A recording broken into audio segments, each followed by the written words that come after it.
content that plays itself is a really interesting idea, but I'm not really sure I understand it. And our guest today is going to really explain it and talk about how you create ideas, how you turn them to something that's real, and actually how you make money out of it.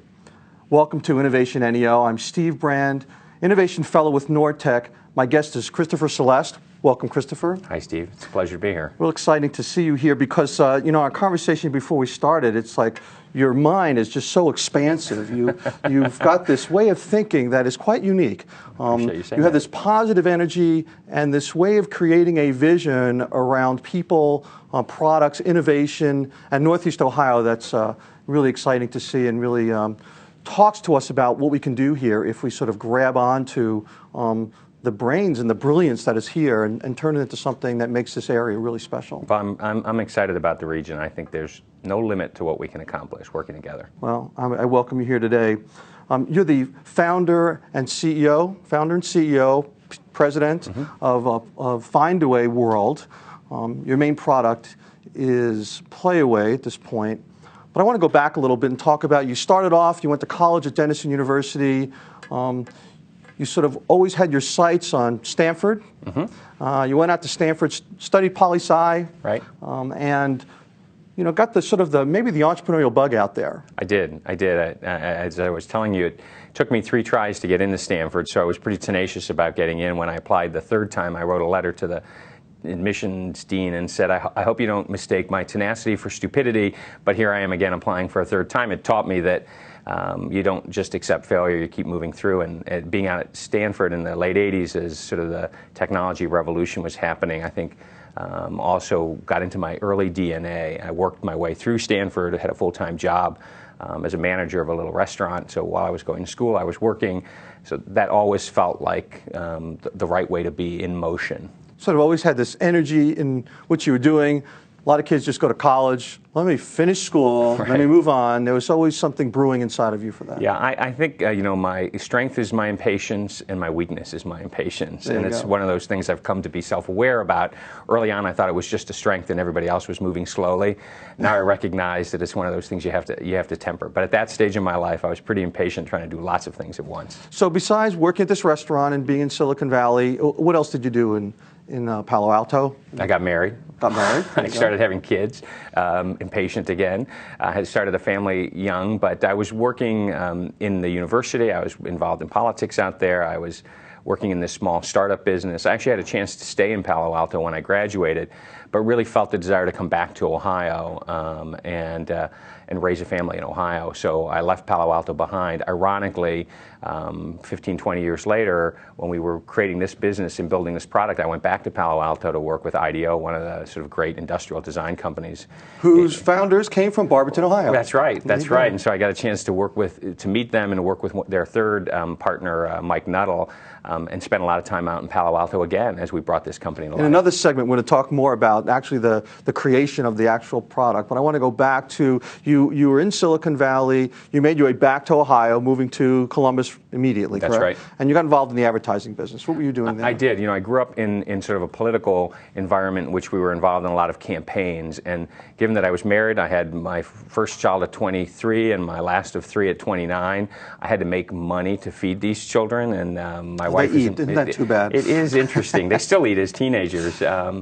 But I thought, well, how can I take this affinity I have for creating things, being a catalyst of ideas and managing campaigns, and turn it into something that had commercial value? And clearly it made sense in the advertising world. So I started in traditional advertising, and over time just was drawn to what was happening with technology, and ultimately went from sort of doing strategy and business development in traditional advertising environments to being president of a technology marketing a company that was working in the internet and working with, again, lots of clients out in Silicon Valley. So I was spending my time flying out to San Francisco to work with clients by the time it got to be sort of the mid-90s, late 90s at a company called Resource Interactive. So I spent 12 years in Columbus, sort of moving through this career in marketing and technology. So what brought you back to Northeast Ohio? Well, I came back in 2003, mostly driven by a family situation. They called me back. I left a position, a senior position in this company, to come back, and wasn't sure what I was going to do. I knew the most important thing I was going to do was spend some time with my teenagers, and so I started doing some consulting work and some coaching with entrepreneurs who were in transitionary sort of places themselves, and was intrigued with starting something in Cleveland. It was hard to find the right fit for me in a job, so I thought the best job would be working for myself, and that's what I pursued. You know, I want to get to your company in a moment, but it's really interesting. I think a lot of people have this sort of like this burning desire to get out of their job, right, and to sort of step into the world of entrepreneurship and do something. And what was that impetus, and what gave you the confidence to do that? Well, you know, I don't know exactly when I went from being fearful about that to being brave about it. But I had a partner. I almost started a business in Columbus before I came to Cleveland. And one day, this guy, a creative director at an agency, came and he laid a quote on my desk, and it said, "The future belongs to the brave." And I have not, I couldn't forget that. And the name of our business in Columbus was going to be Dare to be Brave. And I kept talking to all these entrepreneurs in my coaching around Cleveland about, you need to be brave, you need to step beyond your limit where fear is to this next phase. And I realized I was coaching people what I needed to hear. You know, you were always preaching to ourselves in some way. And I realized I had just spent 10 years being successful, but being afraid of taking the step I really wanted, which was to just step out and try something and be brave enough to fail at it. And I don't know whether it was being around my kids or a desperation or a brilliant idea that got me past it. I just know at some moment I got past the fear of failing and was brave enough to take that first step. Did you make sure you had a cushion or a contingency if it didn't work out? No, and the truth of the matter is, when I left Columbus, I was being treated exceptionally well, and I was president of a very successful company. And when I came to Cleveland, I was a guy walking the streets looking for consulting business, and my income was cut down to a third of what it had been previously, and it helped me to understand something that, again, had been boiling up inside me, which was, as you subtract things and simplify your life, actually things become clearer. And it's something that translated into the product we ultimately built, that principle of simplification versus making things more complex.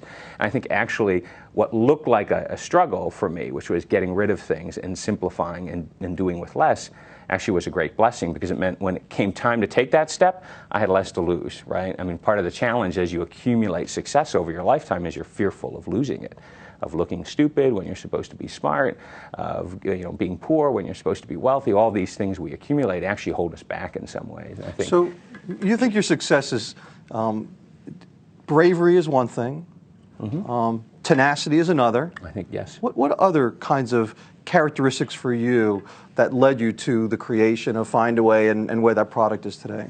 Well, and we're going to talk about the product in a moment, but I'm curious about you and how you think about these things. Well, I think there is a piece of bravery, and it's not fearlessness. I mean, I remember having a conversation at one point with John Glenn, and he talked about how afraid he was, and about how bravery and courage is getting past your fear, not pretending you don't have them.